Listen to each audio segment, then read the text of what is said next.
Okay, so here's what I'll say. This puts out the water great. I don't have an issue with that. My only issue is this is a bit hard to like rotate around. You have to put quite a bit of strength in this.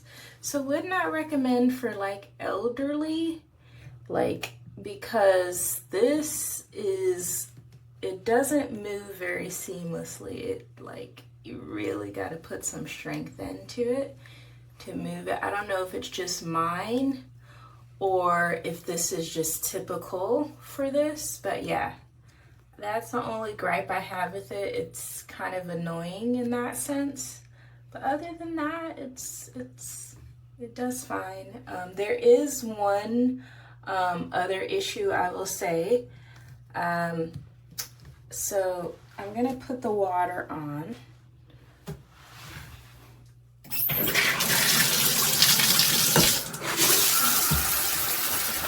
Okay, so here's my only issue. When I get down to this bottom one,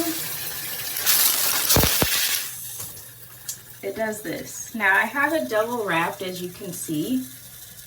So this might just be my fault actually, because now I'm seeing like little water, so it just might be me. But this last one is kind of wonky. But again, that might be just a me issue, so yeah.